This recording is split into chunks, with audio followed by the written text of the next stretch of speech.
What's up, everyone, and welcome to another episode of Variant the Podcast. We have some fun topics to talk about today. One I'm really excited about a certain anime that I like that's getting a live action movie. You know, Tim, that I am stoked about this. This is easily like top 3 favorite animes because I'm just a fan. So I'm really excited. You're a massive fan of this particular property. And I'll be honest with you, I was surprised to hear the news. Yeah, especially when we talk about like what studio's doing it, who's writing it. Yes. Like it's actually going to be done like legit, so it seems. So I'm very excited / nervous.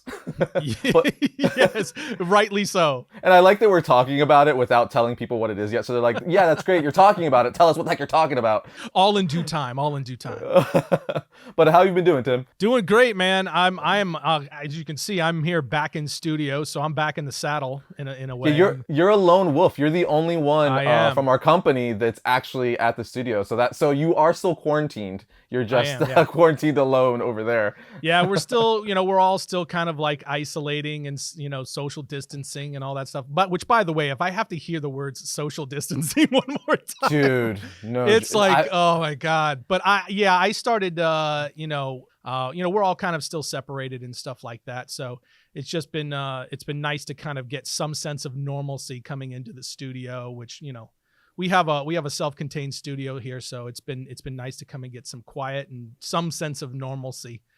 So I'm back in the studio, which is kind of fun and feels a little bit refreshing. Even though it's like a ghost town up in there. Oh, right now. Totally. Yeah, it's the quietest work atmosphere I've ever had in my life. And people, like, we talk about it all the time within, like, the company and the studio that, like, it's small. It's not this massive studio, but it's enough for, several people. But because of that, I guess just the way the building's built and stuff it actually gets creepy at times. Like there's been plenty of times where like you've worked there late by yourself. I've been there late by myself and, a bunch of other people. And when you're there like at 9 o'clock, 10 o'clock at night by yourself, for some reason, I don't know how the AC is set up, the building structure, whatever, it makes the creepiest noises in the world. And I'm a fan of like horror and stuff like that. Mm-hmm. So like it's, and I have the big imagination. So my mind goes around. I'm like, this is the day I die. This is the day that I die. Yeah, no, you are not joking. It even here in the middle of the day, not even just at night, in here in the day, I can't even tell you how many times I will get up and I'll go just look around like, is there someone in this freaking building? Because, the wind there, we get a lot of wind out here in Texas. So, when the wind's rattling around and stuff like that, and it hits some of our bay doors and things like that, it just, the pressure causes a lot of things to move around. And it really sounds sometimes like people are opening or closing doors or hitting doors from the inside.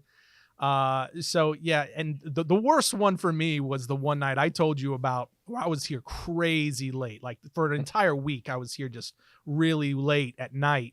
And, the one night I started hearing, like a little kid singing. Nope. No, thank you. And no, I was sir. like, no. So I started, because I thought maybe it was coming from somebody's computer that got left on or something in one of the offices. So I start going and checking everybody's offices and things like that, and everything was off. And I was like, it's time to go home. You just left. You made the right choice. That was like the full nope button. And I just got launched into space. That is amazing. I don't think I've ever heard you tell that story before. That's a really funny one. Oh yeah. I was telling everybody the next day, and we almost called in an exorcist. No, thank you. I think you made the right choice, though. You made the right choice. Yeah, that was full. I need some sleep or something. You just you see red rum being spelled on like the doors. Dude, I'm telling you, I would have been Ewan McGregor at the end of Dr. Sleep, just standing outside the building watching it burn. And it doesn't help at all that like we have a lot of horror stuff in the studio, right? Like we have a Ouija board there. We have tons of like Halloween costumes and masks and props and stuff like that. So it doesn't help that all that stuff is there. No, on top of that. So you're like, so maybe the Ouija board did bring some spirits in. Totally did. And now our audience is like, why does Variant have all of these things? No, but like we've said, we because we don't just do Variant at the studio. Yeah, we do weird things when we're not on camera. I think we need to explain now. So we share the studio with Triune. It's Triune Films. Variant is one of the shows under Triune Films. There's another show, Film Riot, which does a lot of DIY filmmaking and short films and things of that nature. Right. So they have all those kind of scary props because Ryan Connolly is a super fan of horror, and that's all he likes to direct. Exactly. Yes. Yeah. Like we've said many times, Variant is just one show of several. We also do full length productions under Triune Films. So we do a lot of stuff in house, and it's so we've got all kinds of crap laying around, and most of it, as Arris just said, is horror related. 100%. All right, but with that little horror tangent out of the way, I like we're talking about like it's October already. Yeah. But to answer your question that you originally asked, I'm doing good. How are you? How have you been? You holding up okay in all of this quarantining? You know what's weird? You know how like after like a certain amount of time things just start to become normal? I think I've went through like my phases of grief, so to speak. Where it was like the first week or two, it was like, this is weird. Like I'm just getting used to everything. Then halfway through like the second and third week, then I'm like, okay, this is starting to become normal. And then like I went like I don't know, because we're almost at, I think almost a month and a half of doing this. We're closing in on 6 weeks. Yeah, so and now I'm in the stage where I'm like, it's just like, yep, this is how things are done now. You know what I mean? Like, this is it. So I am excited to see. I should not say excited. I'm more curious to see what's going to happen because things are. As people know if they're watching the news, things are slowly opening up all over the country. Yep. Texas is one of the states, Georgia, so on and so forth. So I am very curious to see what's gonna happen these next 2 weeks or so to see, as things open up, see, will there be more cases? Will everything just level out? And, because depending who you are, people are like, well, we're going to get a surge again because you put more people back out there, everything's going to go back up, and we're going to have to shut down again. Then some people are like, no, we maintained it. It should be fine. It'll level out. So I'm just really curious to see what's going to happen. Yeah. And then, obviously there's a lot to be said, all that, but we're not going to dive into, we're not going to get into that too much. No.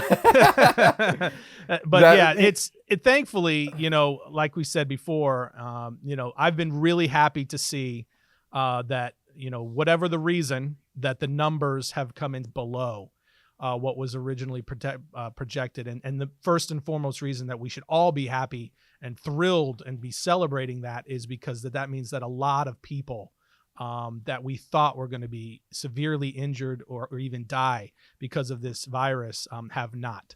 And that's not in any way to minimize the amount of people that have been affected and the thousands and thousands of people who have died from this virus. But, when we were originally hearing and all of these lockdowns, everything was kind of based on this idea, that we might be looking at millions of people. And that was really scary. And I think that's what really initially said everybody kind of came together and said, oh, no, we can't let that happen. So it's been very, very, exciting to see that not happen. And, we should all be thrilled for that. So over the next couple of weeks, as we start to kind of ease out of this, and because there's a lot of very complex problems, as we've talked about at length on the show, that have also been created while we've been dealing with this virus.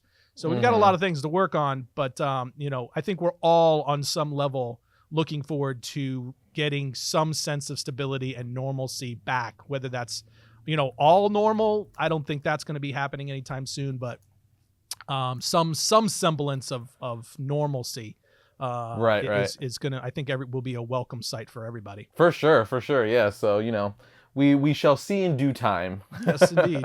Yes, indeed. But with that said, it's time to talk about, Tim, what we kind of opened up the episode with, what I'm so excited about. So there's just no way to get into it by saying it. One Punch Man will be getting the live action treatment via Sony Films, which is insane. It's crazy.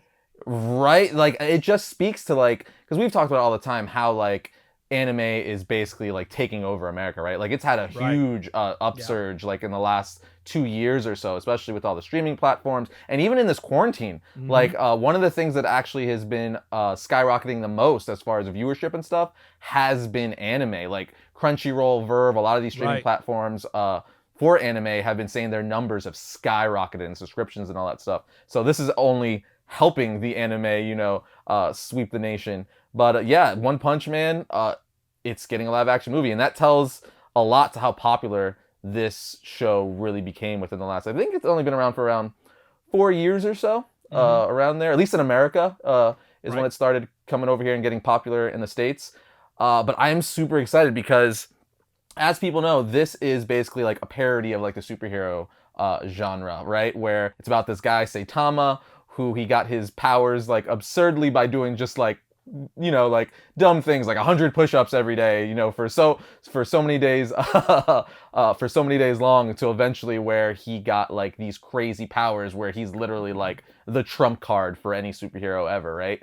So his whole thing, One Punch Man, is he could beat anyone with a single punch. So it's really funny. You would think that would be really boring, but it's really funny the way they play it out and how like he just wants to be a hero for fun. And then they have like the hero organization. They have different classes within this world where heroes are basically, like kind of above the police, and they save the world from like all these monster attacks and stuff like that. He has a sidekick named Genos, who's like a half cyborg.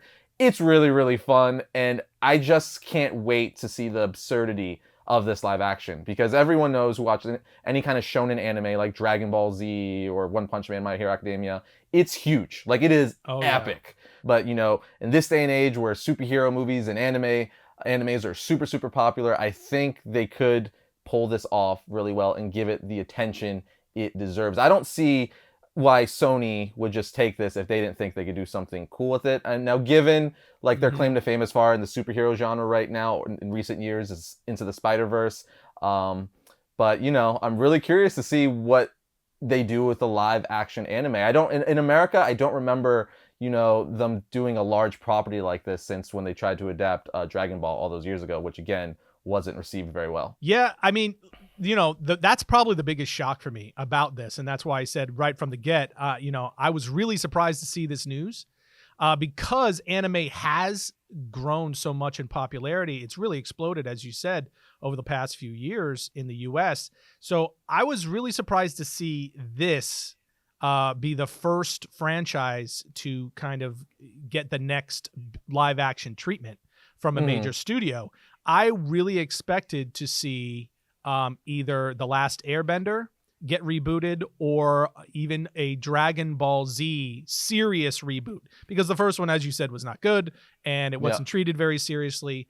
But, I was expecting, because of the popularity of that series, not just here in the US, but worldwide, I was really expecting that, of all the anime franchises, I was expecting that to get the first real serious reboot and be brought to the big screen in a much bigger franchise way.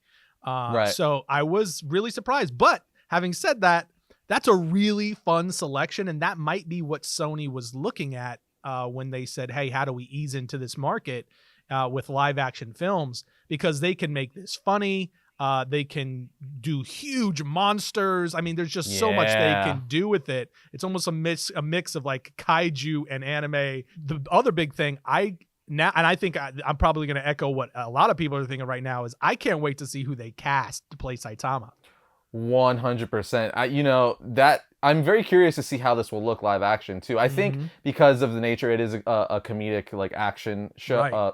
It is like a comedic action anime. I think you can get away with it, that just lends itself to like being able to do gag type stuff and whatnot. But at the same time, if they're going to do this right, this is going to be a big budget movie. Like it can't be like, with just even the way when he punches someone, because in the anime, it's very dramatic. All, like in all anime, the fast moving light, like the way the cameras zoom in and out. So it's got to be like big budget. And what we should also say about this is the guys writing the movie are the same dudes who wrote the Venom movie, Scott Rosenberg and Jeff Pinkner. So if you like the Venom movie, that's good news for you. If you didn't like the Venom movie, that's probably not good news for you. But I, say what you will about the Venom movie. I thought, if anything, it was very fun. I did enjoy it. So, I'm curious to see what they do with One Punch Man. And just because, they wrote a movie that you may not have liked or wasn't received well, doesn't mean they can't write a good movie. You know what I mean? So certainly. I'm very curious. Yeah, same here. I mean, at the very least, you have to be excited about the idea, because, whether you're a fan even of the animation of anime, the concept of One Punch Man is Brilliant. really fun. It's really, really fun. So for me, even though, again, I've said on the show before, and very well, Arris, I don't watch anime really. I've seen some things that you've introduced me to over the years. Come to the light, Tim. Come to the light. But I have watched some of One Punch Man, and it's a really fun series, and so it'll be fun to see that get converted. And I really I'm super curious to see who's going to play that role. I really kind of wish this was done, like a decade or so ago, so Jackie Chan could play the lead role. Oh, could you imagine? But it's like, but I'm really curious to see how that plays out. The last thing I'll add is, obviously I'm super excited for this. I'm a massive fan of One Punch Man. I have it's the statue in my office, and I just love the anime. So clearly I'm excited, but I'm also excited that if this movie is received well by the audience, that means this could open up a can of worms for live action anime in Hollywood in general. Because if this movie does really well, then every other studio is going to want to get in on it and be like, oh, well, maybe we'll try to adapt My Hero Academia, or maybe we'll do Dragon Ball again, and go, maybe we'll do One Piece, and start going into all these other popular shonen animes. And we have the comic book movie genre so popular over the last decade or so. Maybe the next big thing could be live action anime. If you know what I mean, this could spark it if it's done well. I would honestly be surprised if it doesn't. Yeah, because anime has such a huge fan base at this point. Again, Massive. Like I said, not just here in the U.S. but globally. I would say more so internationally than here in the U.S. Obviously. And because the film industry has gone so global, and they depend so much on international sales, I cannot imagine, even if this is done. I mean, just for example, look at what Venom did globally in box office revenue, right? And and look, it was fun, but it had all kinds of problems. It was not a perfect film by any stretch of the imagination, and it made over $1 billion worldwide. True. So I cannot imagine this movie, if it's even done semi-well, I can't imagine it not, getting close to the $1 billion mark just out of sheer curiosity. Unless it's terrible and word of mouth gets out like early on that it's awful. I would imagine at the very least it's going to be fun, because and if it's just that's a good enough jumping off point, before they figure it out. Because a lot of people don't, you got to remember when we first started getting like the Spider-Man movies, the X-Men movies, we like them for nostalgia and stuff's sake, but they had a lot of problems. You know what I mean? They weren't like what the MCU is now and all. Basically the comic book movie is perfected at this point, where back in the day, they were still working. I mean, the X-Men were wearing leather suits. Leather freaking costumes.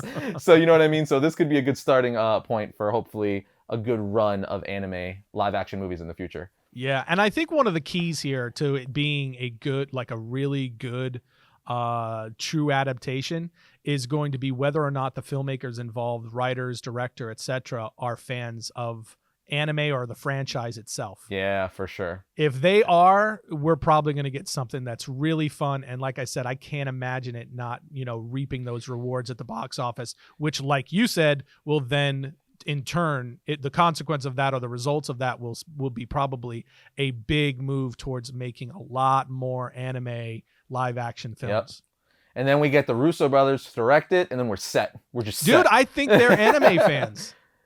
Yeah, no, they're big nerds. So they, I don't know if they watch anime per se, but they probably do. A lot of people do. Yeah, so that would be awesome. Yes, it would. But speaking of awesome, Tim, as we know, the comic books have been stopped shipping to comic book stores for about a month or so now. Diamond shut down the distribution for a little bit now, but we have finally got a return date. We have got a return date, and comic books will be hitting shelves once again come May 20th. So that is super exciting for the industry. Yes, it is, and it's desperately needed. Desperately, for sure. And you have to know that Diamond was feeling the pressure, for sure. or is feeling the pressure right now, because DC already broke the ice and went around them, and They started and brought in some other publishers, which has not happened in some time.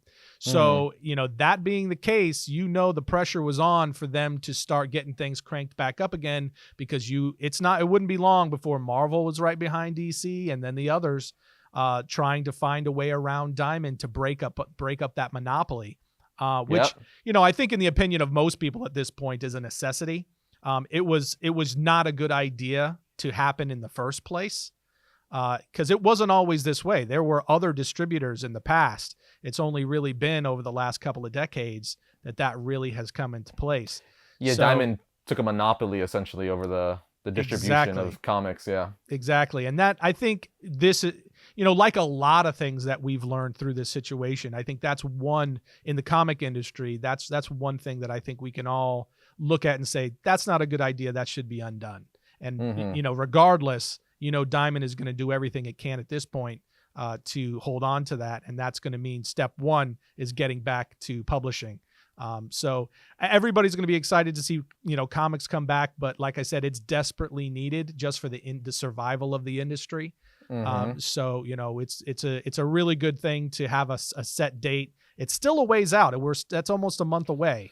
It is, yeah. But at least we have some light on the horizon. The good thing is I believe we talked about it the last podcast where we don't know how these publishers are going to be rolling out their books, like how slowly or how much they're going to open up their floodgates. They've actually released a list that shows we're getting a good amount of books from almost every major publisher. I'm talking in Marvel, DC, Boom Studios, Image, IDW, and we're getting some big titles from them. It almost seems like, I don't want to say it is their full slate, but I mean, DC has a long list of comics and hardcovers coming out on the 20th. Marvel, we see Deadpool 5 is coming out, New Mutants, Spider-Ham, Star Wars, Dr. Aphra. So, they're putting out a lot of stuff. And again, this isn't just from the big two. Boom Studios is releasing some Buffy books, Image is releasing some comics, IDW. So it looks like we may be getting back to normal quicker than we thought. Well, it's kind of by necessity,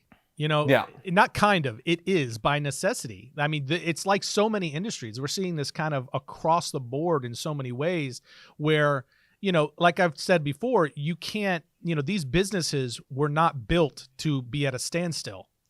So, for sure. And a lot of companies have continued to do things behind the scenes, which in effect, you just have this reservoir that's been just building and building and building and building. And as soon as the dam breaks, man, the same is going to go for TV and movies. We're going to get to a point at some, down the road where we're just going to get a barrage of movies and things all at the same time or in very tight proximity to each other, because so many things got pushed back, delayed, but they still have to see the return on that investment, these individual production companies. And comic books is no different. They've been investing in these creators, they've been investing in these books, and they've been on hold.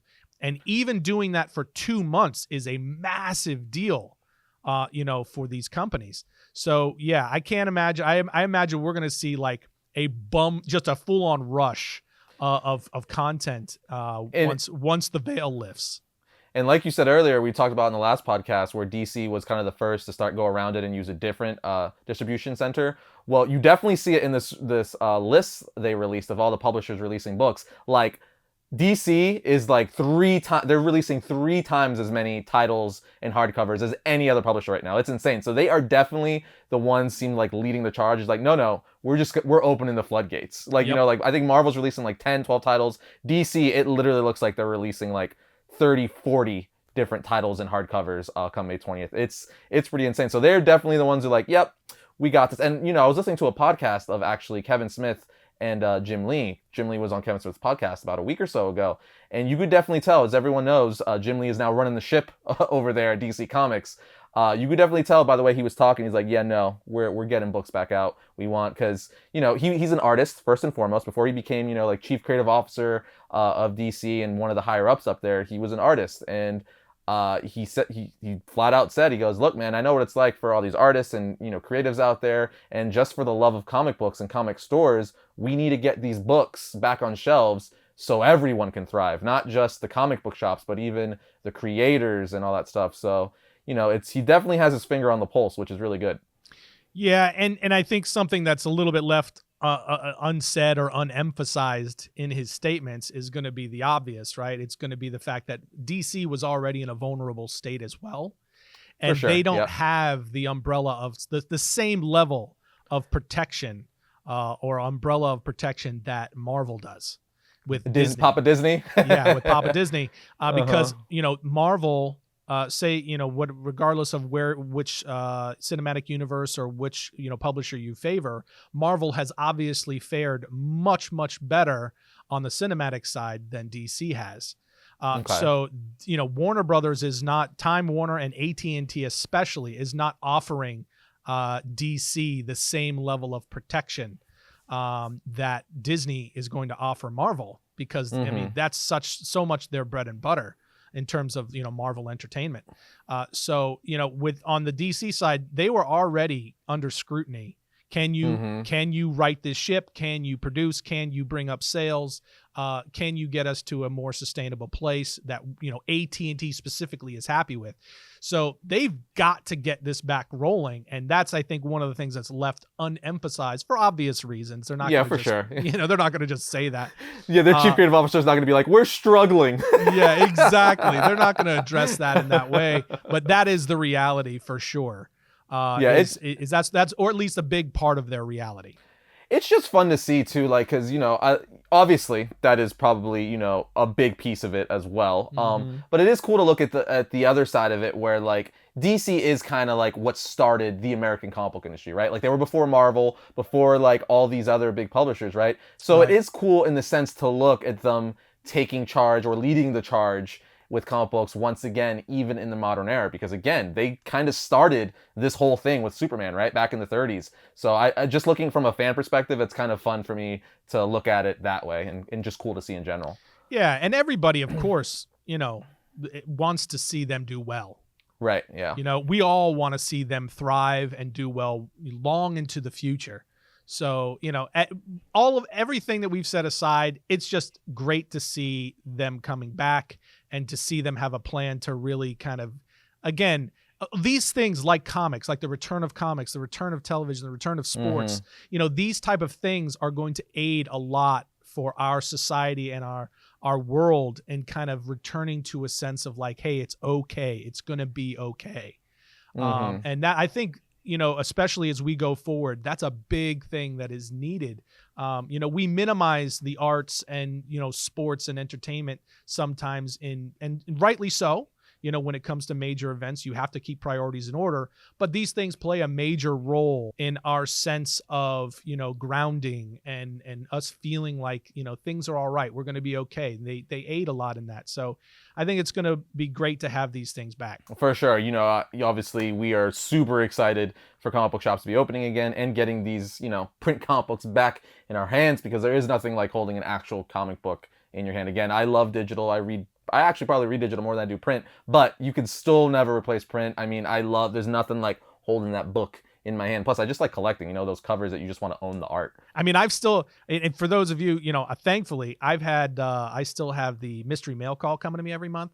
Yeah. So for the last 2 months, while we haven't been able to get anything, I've actually still been getting the mystery mail call. So I've been still getting my print, my print back issues and things like that. So there are still ways to do it, but it definitely has been reduced. And we, and I know this is basically what you're saying, but we really want to see comic shops do well going into the future. They're under a lot of pressure even before all of this. And we don't know what the future is going to hold for them yet. But we definitely want to see as many of them stick around and thrive as possible. But moving on, let's talk about the Teenage Mutant Ninja Turtles. Everyone loves the Turtles, whether you like comic books or not. You know who they are. They've had several movies, countless cartoon series. And for the diehard Turtle fans, this next news topic right here is going to be amazing. Now, original TMNT creators, Kevin Eastman and Peter Laird, are reuniting once again to do a Turtle story they actually wrote, or had in mind rather, several years ago, but now they're going to return to IDW Publishing and finish and create this story. It's called Teenage Mutant Ninja Turtles Ronin. So they created this character Ronin several years ago, and they never got to do the story. It never got published. And now, all these years later, I believe like 25 years later, they're reuniting once again to finish this story they came up with years ago, back when they were still working on the Turtle books. How crazy is that? That is humongous. Right? I mean, that is not big to coin news. a phrase. That is but big news. That is huge, man. If you're a 90s kid, that is enormous. If you're an 80s kid, a 90s kid, that is so big because, you know, like so many that watch and listen to our show, the 80s and early 90s Ninja Turtles cartoon, that was like a mainstay for me, for sure. for my growing up years, I guess you could call it. But I mean, that was so huge. And for me, again, this is just taste and probably nostalgia, but the newer Turtle cartoons, I haven't been as big of fans of, although my boys like it. But, you know, the fact that they have been such a mainstay and they've been around for so many decades now, and every generation has their own version of the Turtles. Right. But to have them come back with the original creators and to see them, you know, land back on the comic books where they originally started, it has me just like kind of giddy about the idea that maybe we'll get an animated version of it. Like a movie, direct to home video or something? Yeah, something, but that, you know, is a throwback to the original cartoon series. Because for me, the original cartoon series is the animated cartoon series for the Teenage Mutant Ninja Turtles. Right. And that is all from the Eastman Laird, comic book world. So for me, that news is so cool, and I can't wait to see what that is. I'll be reading that, as I know you will, as soon as that's dropped. The craziest thing for me is, like, it's always cool to see, like, you know, people who created a character return to, you know, write stories for the characters or characters they created. Like, that's always awesome. But this is a story they had in mind years ago. They just never got to it. And what's crazier about that is this story, as we're being told, takes place way in the future. Now, the name of the story, I don't know if I said it earlier. I may have said it wrong earlier, but it's called Teenage Mutant Ninja Turtles: The Last Ronin, because it takes place years in the future, and now there's a turtle left. There's one surviving turtle left who's basically out for revenge for his fallen family. Hence, The Last Ronin. So, like, this is like a post-apocalyptic type turtle story that they already wanted to tell, and they're finally telling it. I am so excited for this. That's crazy. Right? And for me, again, I want to emphasize the reason it's so cool and it's so huge that these guys are coming back is these are the creators. Yeah, everyone knows who Kevin Eastman is. Yeah. These are the guys who know these characters and know this universe that they created and built more than anyone who has touched the franchise since then. So for them to come back and to extend the storylines and to do something that is totally different and, like you said, is in the future, and it's where they're going to add to the mythos and create new canon for these characters, dude, that's just so fun that it's just kind of making my brain pop a little bit. I'm so curious to see which turtle it is, right? Because that's the big question right now. Like, is it Leo? Is it Raph? Who the heck is it? Or is it a completely new turtle that's, you know, is it like one of the kids of these turtles or something somehow, a relative? I need answers. I'm very excited. I'm torn between two. I would really like to see it be Raph because of he was always the jaded one. Right. To see him, his pessimism and his constant negative outlook kind of come to fruition and things go bad and him have to fight his way through that.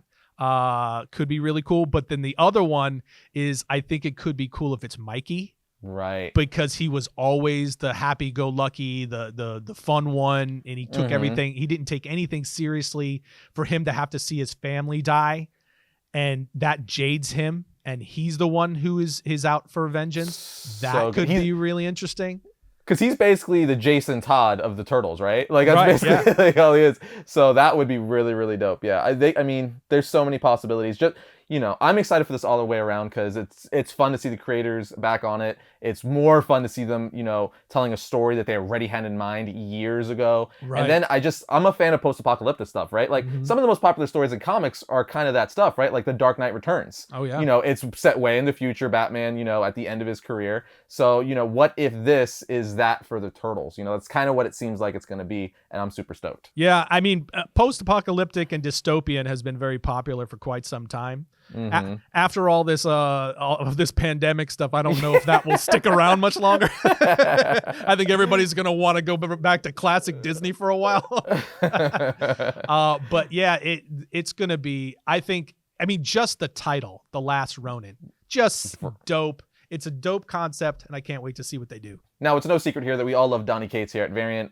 He's, most known, I guess, for Venom, but he's doing Thor right now. He did Guardians of the Galaxy. He invented Cosmic Ghost Rider. He is like Marvel's golden boy right now. And actually, literally so, because this next piece of news is he lives in Austin, and he bought one of his local comic book shops' entire pull list for their customers. So all the books that were in people's pull list that were, they were waiting to come pick up but couldn't pick up because of the coronavirus, Donny Cates bought them all for the entire shop. So everyone who had a pull list in that store now has their books waiting for them for free. How awesome is that? That's amazing. And a right? really, really cool gesture by Donny Cates. Yeah. To put the love where it's most deserved, which is at the comic shops, where the true fans not just hang out, but where they buy the stories that he's writing and all the other creators. And obviously we're all fans of comics, but it's the true diehards that are patrons of the local comic shop. For sure, right? The longtime comic book fans, the real diehards who want that print copy, and they go there, they hang out, they know the people at the shop, and they're the blood and oil of their stores. Exactly. They really are the heart and soul of the industry and what makes the industry thrive. So that's just a really cool gesture on his part, and I'd imagine that's going to buy him some serious goodwill amongst fans. Well, for sure. And the coolest thing is too, he made a brief statement. The only request he had in that statement is that the money that people were going to use to buy those comics in their pull list, they just use it for the store. Like buy a comic you normally wouldn't have bought because you didn't have the money, or buy a statue for a friend. So just reinvest that money you saved into the shop to help these stores keep thriving, which I thought was also really cool now too, because a lot of people have like $100, $200 worth of comic books in there. So now you could buy a few trades of titles you've been wanting to read but you couldn't, or you wanted that Spider-Man statue. Now you could get it. So I thought that was a really, really cool idea. It is. It's extremely cool, and good on you, Donny Cates, for even thinking of it, and most importantly, acting on it. For sure, it's been really cool to see all the writers and artists in the industry giving back in all these different ways. I know Jim Lee and a bunch of artists have been doing a bunch of sketches and drawings for charity to go help out these comic book shops, as well as countless other creatives in the industry. So it's really, really cool to see everybody step up in this time of need. Yeah, it's been needed from as many people as can offer the help. And congratulations to Donny Cates for stepping up. Good job, man. For sure. But that is it as far as news topic goes. Now, you, Tim, apparently have a surprise. You have a surprise topic or conversation that I legitimately have no idea. So yes. For everyone listening or watching, I literally have no idea. I'm a little nervous. To tell you the truth, like, what the heck is he gonna bring up here? So right now, here's what's gonna happen. Okay. I'm going to put you on the very first variant hot seat. Oh God, that's right. This is a brand new segment here on the Variant, the podcast, the Variant hot seat, and Arris is the first one in it today. Arris is going to answer some questions, and it's going to start with something that Arris did over this past weekend that was actually pretty fun on his personal Instagram stories. Many of you may have seen it. Is he asked a whole bunch of poll questions about designs or characters or different things that you liked better. He asked you guys to pick. So today, Arris is also going to answer those questions and tell you which ones he liked better and why. So, Arris, wow. Welcome to Variant, the hot seat, my friend. Out my way. I ain't here to play games. I came to win. I feel like I'm on like Who Wants to Be a Millionaire, and the lights are like gonna go on and off. That's right. So every Okay. now and then, this is going to be a surprise segment. Now anybody can do it, Okay, but so you're the other person is never going to know when it's coming. Okay, so now this is a thing. Now I can put this in my pocket and throw it on you whenever I want. That's right. And the same thing. okay, Any other guests that okay. come on the show, you never know we're going to spring it on you. So just know that in advance. Okay, all right. So is this going to be literally the same exact questions I asked, or just ones like the ones on my Instagram? It's going to be the same exact ones. So Okay. we're going to go through right. them one at a time. And we're right. going to start with, because it's your favorite, we're going to Okay. start with which Batman the animated series design you like better, which Okay. is either the original Batman the animated series design for Batman and Robin, or Okay. the new Batman animated Batman and Robin. So Okay. right now, everybody, you can see, for those of you who are watching the podcast, you can see the images, you can see the question, you can see the two. Arris, All right. tell us which one of these two you like better and why. And then after you answer, we'll say what the audience answered. Okay. All right. Okay. So let me start off with, okay, the Batman the Animated Series design is the original one, right? So for nostalgia reasons, that one will always, I guess, be closer to my heart, right? Just because it was the first, it lasted the longest on the series. It's, the one that people gravitate, and when you see it, you're just like, yeah, Batman the Animated Series. But I will say, as far as costume design goes, just artistically, I am a bigger fan of the new Batman Adventures. I think the plain black and gray is a lot sleeker. It's more of that classic noir Batman to me. And then the Tim Drake red and black, I just really like a lot. So, the new Adventures. Final answer. That is actually, you surprised me, because that is not the answer that I was expecting. Oh, So, really? Okay. That is not. But I will say, I do agree with you. Right, it just seems like, as far as artistically speaking, it's just a more sleeker stealth design, right? It's cleaner. It's more It's cleaner, updated. Yeah, I get For it. sure. Now, having said that, the audience disagreed with you. They did. They disagreed with you. The classic Batman the Animated Series won out 51-49. Oh, but that literally Pretty by tight. 1%. Pretty So tight. it is basically 50-50. That's funny. Yeah, that's really interesting to see how close that was, because in the grand scheme of things, I mean, obviously BTAS won, but it's like, that is so close. It's really close. That's like really, one really person, tight. yeah, one person could have just, pushed that over, Maybe not one, maybe a few. Yeah, that's not math. Okay, but number two. All right, number two on the Okay. list. Okay. Tell us your opinion. Where do you fall? Venom or Carnage? Venom all day long. He started it. I grew up reading more Venom in the comic books and seeing him on the animated Spider-Man TV series from the 90s. Plus, I just like Eddie Brock more as a character. I think he has a really cool arc and, teetering that anti-hero / villain line. So Venom all day long. And I'm just a big fan of Todd McFarlane. He co-created him. Venom. That one's not surprising. However, No. having said that, you are a massive Carnage fan too. Yes, with that said, I love Carnage. They are my two favorite symbiotes. But out of the two, Venom beats out. So if I was to go favorite symbiotes, it would be Venom, then Carnage, and then probably Scream would come in third. Yeah. Okay, that's a solid lineup. Yeah. and the audience wildly agreed with you. Venom actually won that battle 75-25. I was Carnage. actually kind of surprised with that one. I thought if anything it would be a lot closer, like the previous BTAS question, Mhm. just because Carnage is so much, almost, he's not as popular, but he's almost as popular, and he is just a really interesting character as far as like he's a complete and utter psychopath. Some would argue he's even crazier than the Joker. This is the guy who puts like power drills through puppies' Right. heads. So, a pretty disturbing character, and he, his design just looks cool too. I always love red and black, so Oh, he's yeah. cool. So very cool. But in a landslide, Venom takes it. Yeah. All right, next up, and this is a Okay. big one.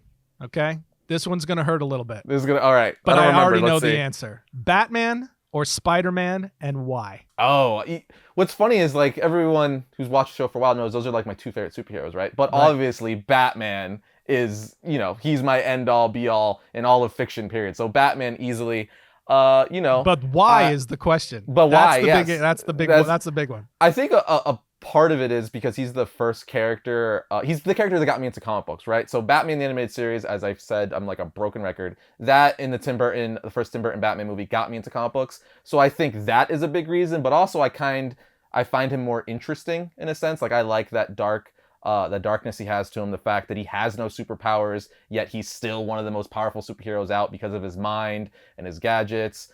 He just looks really cool. You know what I mean? His design, I like the cape, like the pointy ears. He's got all the toys, cool cars, cool planes, cool like weapons, and he's rich, you know. So that's something. What's not to love? What's not to love? It's something we could all aspire to be. Who doesn't want to be a billionaire, right? I'll leave that to the audience to decide.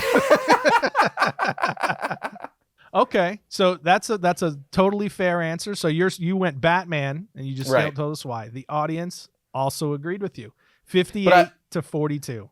Okay, but I will say Spider-Man also, that's why he's like my second favorite superhero, because on the flip end of that, he's kind of like the opposite of Batman, right? Yeah. Where he's this young kid, he's in high school, so he has no money, he's got all these problems, he can't get the girls, he's always in trouble with bullies and stuff, and then he gets superpowers and he chooses to do good with it, even though he has all the reasons in the world to not do good with it. So that's kind of like, one of those examples that really shows he's a true hero because, his life was crap. And when he got power, he remembered the famous line, with great power comes great responsibility. And he chose to save people. So I just think, it's like they're like the yings and the yangs in a weird way to me. I don't know. Yes. And in many ways, he is the polar opposite of Batman as a character.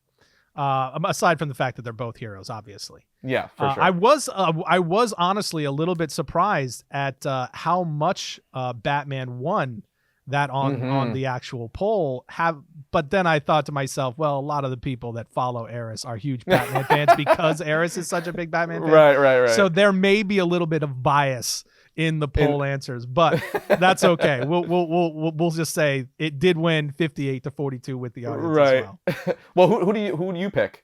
No, this isn't about me, Arris. Oh, okay. So you don't want to give your opinion? I am not giving my opinion. This is not about me. This is about you right now. Okay, fine. You'll have to answer it off camera then. Yeah, one day. So the next one is I think this is going to be this. I saved a couple. This is for the middle, and then I saved one of the other big ones for the end. Okay.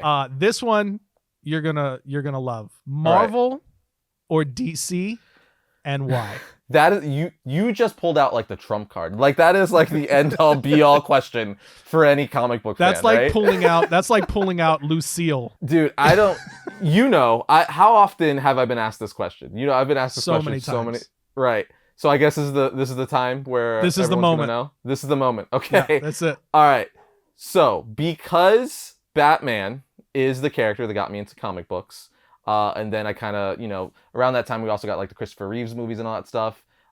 Short answer is, if I had to pick, the end of the day, DC, because that's what got me into comic books. And then from there, it was just Marvel, boom, everything else. So DC, I guess I'm a little, because of my childhood, I'm more attached to that. Again, a lot of my favorite cartoons, stem from DC, obviously Superman the Animated Series, all the DCAU, everyone knows that is like my favorite thing, and that in reading comics is how I grew up. So end of the day, DC Comics, I guess, beats out Marvel. With that said though, now all the Marvel fans are like, what? I'm just kicking a hornet's nest today. With that said, you can't really have one without the other though, because they are extremely different, and I love Marvel as well. You know what I mean? Marvel is awesome. Again, Spider-Man is my second favorite superhero. The Hulk, there's so many countless characters I love from Marvel. So that doesn't mean I like them, any less, or I guess it does mean I like them a little less, doesn't it? A little less, yeah. You guys know what I mean. There's room for both publishers in the comic book space. I'll say that. It's so, oh man, these people, the Marvel fans, you'll be like, oh my God. I'll be honest with you. I've been a bit giddy just at the level. Dude, I'm gonna get tweets from all the diehard Marvel fans on a myriad of reasons why I should like Marvel more than DC. Well, to take some of that pressure off, I will say that the audience agreed with you. Okay, yeah. 57 to 43. So, and it was a fairly sizable win for DC, 57 to 43. So you are not alone. And so only 43% of the audience will hate you. I didn't remember who won that poll, so I was very curious. I'm like, I don't know which one won this. So so you're almost halfway safe. I'm almost halfway safe. I got halfway. What was it? Was it 53 to 47? 57 57. DC, 43 Marvel. Oh, okay. So, but there you have it, everybody. DC, Arris likes DC better than Marvels, and now everybody knows. I love how you're just like... That is probably this is probably like the single best question you've had on the list. You're getting more joy out of this than anything. I wish I would have waited till the end on that one, but I had to do it because I was just too excited about that one. So we'll take it down a notch on the next one. Make it a little bit easier on you. Okay. This one is Thanos or Darkseid. Which do you favor and why? This one's a little harder. So naturally I'd want to say Darkseid because I just grew up reading him more, and then obviously seeing him in the DC animated universe. I love his portrayal in that. But in recent years, Thanos, especially with the MCU, and then even Donny Cates' portrayal of him in the Thanos book he did was freaky. It's one of my favorite titles in recent years. He did an amazing job with Thanos. This is a hard one. I wasn't expecting it to be that hard for you. It's hard. No, it's a pleasant surprise. It's because I think whatever my answer is it'll be like a 51-49%. Like I think it's that close. But I'm gonna have to go with nostalgia and just my prolonged thoughts of liking this character more. So Darkseid. I'm gonna go Darkseid. Really? I'm gonna go Darkseid just because Jack Kirby, the New Gods. I'm a fan of all the New Gods. Yep. So just that mythos and stuff he created, plus again his portrayal in the animated series, and then just his portrayal in comic books. But it's really, really hard because Thanos is he's this a boss. One hurts.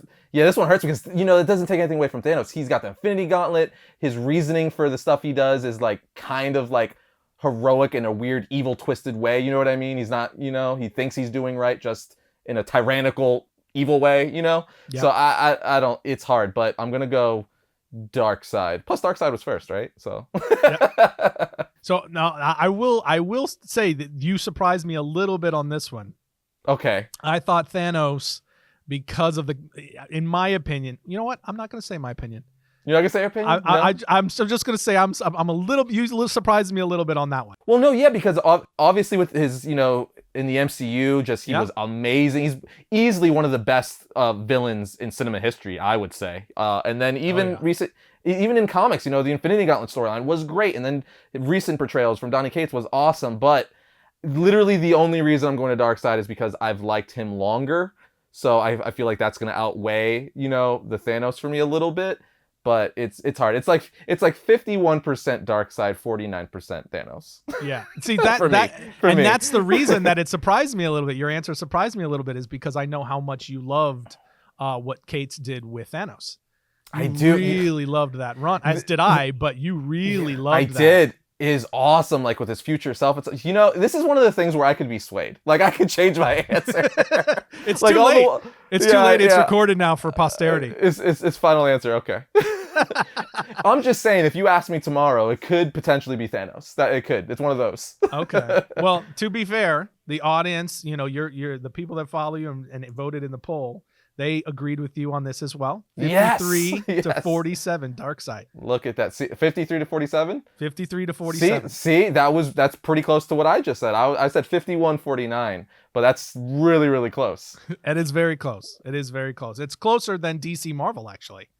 Which is interesting. For sure. I think it's because, again, like from my reasoning, like people who actually read comics, because everyone mainly knows Thanos now from the awesome movies and his portrayal in the MCU, which was great. Mm-hmm. But if you actually read comics and stuff like that, I've been reading for a long time, he's been around forever. Again, he's a new god, closely attached to the Justice League, Granny Goodness, and all that stuff. So, yeah, he's awesome. He is awesome. Now, this next one falls into personal territory for me, okay? So I know which one this is. I'm just gonna be like Heisenberg right now and just tell you to tread lightly, because I know just be very careful. What comes? Listen, Be very careful. This is actually, I already know what this is because Yeah, I know of you how- know because Yeah. this is the only one that's going to be very personal for me. And what's Okay? funny is this is probably the only one where my answer is going to be super easy. I know it is, and that's what it's already making me mad. Yeah, okay, all right, All right, go. so, and this next one is Lord of the Rings or Harry Potter, and why? Tread lightly, Quinones. Okay, so everyone knows you're a massive Lord of the Rings fan. Massive. That's probably like your Yes. favorite, like kind of like nerdy franchise, right? Or That property? is number one on my geek franchise list. Okay, now my answer is easily Harry Potter. Now this is why. This is why, Tim. Before you go rage out on me, this is why. I already feel my skin turning green as we speak. This is why I grew up with Harry Potter, right? So like I didn't necessarily see every movie in theaters, but I grew up with it and would watch them either, rent them on home video and stuff like that. Plus, I just kind of like the whole, witchcraft and stuff part to it, that cool fantasy mixed with like the witch lore and all the mystical stuff in there.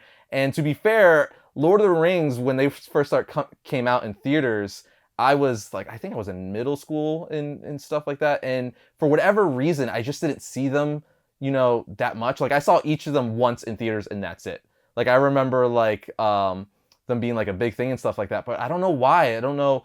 At the time when I was that young, I guess, like Lord of the Rings didn't appeal to my age range that much, I guess. I don't know. For whatever reason, I didn't gravitate towards it. I don't know.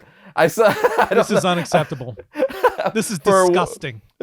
For whatever reason, I just didn't gravitate towards Lord of the Rings. Now, again, I saw each of them in theaters, but I've never seen them again. So I've told you outside of this. So I've actually owned them all on Blu-ray. Funny enough, my friend gave them to me for Christmas all on Blu-ray, so I have all the special features and stuff like that. But they're still in the plastic. I still haven't opened it, and they're just so long. God. It's just I want to watch them. I'm sure I will love them second time around. Why do right? you hate culture? Why do you hate good they're things? like the freaking like Blu-ray cuts are like 4 hours each. That's You like can 12 You 12 can watch hours the of my original life. cuts though. You can? You Yeah. can? The option's on there? Okay, Yeah. see, I wouldn't know because I haven't opened them yet. That's disgusting. That's a crying shame. No, there's probably a lot of people yelling at me right now because Lord of the Rings is a massive property, and obviously The Hobbit and all that stuff. Yeah. So, yeah, it's you know what it is? It's definitely one of the things I take shame in as far as my nerddom goes. As you should, Quinones. But I stay firm to my answer that even with rewatching them, I still think I would like Harry Potter more. I mean, you love Harry Potter as well. The world that J.K. I Rowling do. built out is amazing. And then I went to the Wizarding World for the first time with you actually, and you Yes, saw my face. that's right. I was like a 5-year-old in a candy store. It was actually quite enjoyable. It was like taking one of my kids to the park. It's the world is so cool. The music, the John Williams score, Yeah. just everything about it makes me happy inside. Yeah, there is nothing about this about enjoying the world, the wizarding world, that I hold against you. You know my feelings on it. I will say this, and this is all I'll say. The wizarding world of Harry Potter is as good as it is because of J.R.R. Tolkien. And I'll leave it at that. Oh, I'll save all of the rest of my thoughts. I'll save all the rest of my thoughts for another day when I'm on the hot seat. You basically just said it wouldn't exist without the Lord of the Rings. That's basically what you said in a nutshell. Hashtag facts. All right, well there we have it. But to be fair, the audience agreed with you again. Did they? 54 to 46, Harry Potter. Yeah, And I didn't remember that one for either. all of you in the 54% range, I'm just going to say that's fine. But again, I think that's also because a part of the reasons I gave too, like a lot of people in my age range that they grew up with these movies. Literally, that's what's so brilliant about these books and movies. I loved what J.K. Rowling did with them, where the characters literally grew up with the readers, right? Like each movie and book, they would get older and older. So literally by the time we got to the Deathly Hallows Part 2, we were all around the age of Hermione and Harry Potter and stuff like that. And that was so brilliant.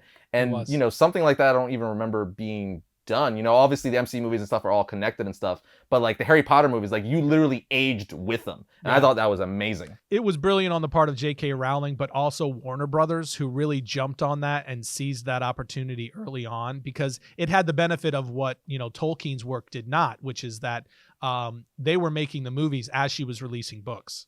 Mm-hmm. So, you know, they had, you know, it was kind of all people were reading the books and then they were seeing the films just a few years later. So that was a huge cultural impact for an entire generation.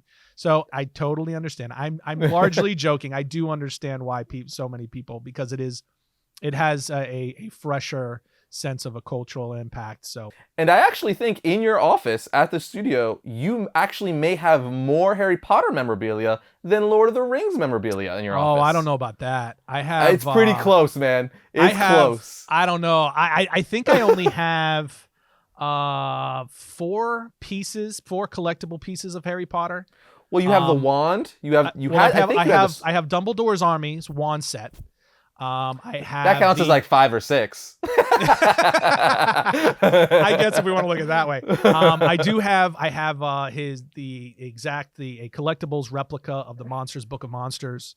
Yeah, that thing is, which you still haven't opened, by the way. It's in a box. I know I have, because I want the right display for it. Until I get the right display, and for you collectors out there, you know what I'm talking about. Until I get the right display, I don't want to risk putting it, getting damaged in any way. So I still have it in its packaging and things like that. But I am going to get the right. It's so sad because I've had it for years. You have. But Lord of the Rings memorabilia and collectibles and stuff, I have multiple swords. I have the Helm of Sauron. I have the statuettes of the trolls, goblins, the trolls. Yeah. So I have a lot of stuff. I have the rune stone from The Hobbit. I mean, I've got all kinds of stuff. But, okay, whatever. Yeah. So let's not mislead the audience. Okay. But let's get back to you, because this is about you. So next on the list. And I don't think this one's going to be hard for you at all. Okay, so we're taking some of the pressure off here. Okay. Next one is Batman or Scorpion? Scorpion from Mortal Kombat. Yeah. That's easy. Batman. Yeah. Batman. I would say why, but I think it's kind of self-evident. Right. I feel like it's a popular battle because, again, there's a video game franchise, right? DC versus Mortal Kombat. Obviously, the same people who make the Injustice video games. NetherRealm are the same company that makes Mortal Kombat. So they like cross over all the time and stuff like that. But I think Batman, I mean, Scorpion is, basically like this demon ninja, right? Right. But Batman, I'll put it this way. If Batman has beat Superman before, what makes us think he can't beat Scorpion? Yeah. That's all I'm going to say. That one definitely falls into, that's an easier one. And the audience definitely agreed. 76-24. Batman takes that matchup there. Yeah. So, yeah, that's an easy one. But the last one, this is the last one, and I saved the second most difficult one for last, just because of the controversy that surrounds it. Now, having said that, we have addressed this one on the show before, but it does not in any way take away from the level of intensity from the fandom on it, and that is Superman or Goku. This battle will never go away, but it's always fun to ask, hence me even asking it, because it's just fun to see, because it changes so often, right? I feel like, because Goku gets power upgrades like every other week in the manga and anime, so it's like, well, can he do it now? Or he can definitely beat Superman, right? I don't remember what the answer is, so that's really funny. But again, we've talked about it on the show several times. Literal in-depth analysis of like why which character would win rather. And I'm going to go with what I've been very vocal on the show before countless times, Superman all day long. And you say this because? Because Superman, I've said it on the show, I think the most simplistic way to, give my argument without getting into this long thing of feats and stats and, all that stuff is Goku is like a character who is kind of all about getting over his limits, right? Being able to like surpass his limits. Whereas Superman is a character who doesn't have any limits. He's Superman, right? He's basically the pinnacle of what, any being should be. Like he's as strong as the story needs him to be. And I know you could argue that for Goku. He's also as strong as, the story needs him to be as well. But Superman is just that Superman. I think there's something to be said too, where it's like whenever you have someone like the Hulk, One Punch Man, Goku, Sentry, so on and so forth, they're like, can he beat Superman? Why is Superman always the one constant, right? Like everyone else is being swapped out, but Superman is always the one that is staying there. And I think that alone speaks tremendously to why Superman, I think, could beat Goku and why he's stronger, right? Like he's Superman. Well, that, my friend, is a solid answer. And congratulations, you are officially off the hot seat. Well done, my friend. And I will say on the last one, the audience did agree with you in mass. It was a landslide. Superman 62-38. And with that, Arris Quinones is off the hot seat. Good job, buddy. Dude, the 2 questions out of that, though, for sure, like you said, is going to be the Goku Superman and definitely the Marvel DC one. I know it. We're going to see comments in future variant videos like that have nothing to do with this, but they'll have watched or listened to this and be like, I hate you. You like DC more. Yeah, it'll be totally random and completely irrelevant to the video that we're posting. Remember that time Arris said he liked DC more than Marvel? Or just you randomly because you like to poke the bee's nest are going to be like, do you remember that time 3 months ago when you confessed on camera that you like DC more? Yeah. Well, that comment that I just mentioned in the random video will be me under an anonymous name. Yeah. So wow. We clearly have to do, I'm going to have to pull this out and like, I'm going to save that question and ask that question next time for sure. No matter what the topic is, I'm using that question on you. That's fair. That's totally fair. Unbelievable. I look forward to the comments. Bring them on. That was actually really fun though. Because again, like you told me, you didn't tell me about this at all. Like this was not something we had planned. So that's actually good on you, Tim. That's a fun idea. That's what I'm here for, man. That's what a good producer does. So we got to do that. Like even if without me like posting polls and stuff. Like now that I guess if we're gonna do it surprise. Yeah, this is a surprise segment. Okay. So I'm just gonna. Obviously, we're not gonna overdo it, but either of us at random can spring it on the other, or we can spring it on a guest. So either way, it is going to be whoever's on the hot seat. It is that person is they're on the limelight. Well, I'll tell you what, I'm gonna make a notes in my phone now, and I'm just gonna start compiling my list for when I'm gonna pull mine out now. I'm a little bit nervous about it, honestly, because you can be a real vindictive son of a bee. Who do you like more, your mother or your father? Tell thousands us slowly, of people. We're all listening. Oh, it's really funny. Well, I guess that with all that said, that brings our podcast to a close. Yeah, this was a fun one. I'm proud of you. You did very well. Well, thank you. Thank you very much. All right, guys. Well, with all that said, we hope you enjoyed today's podcast, and we'll see you next time when we talk about all things comics.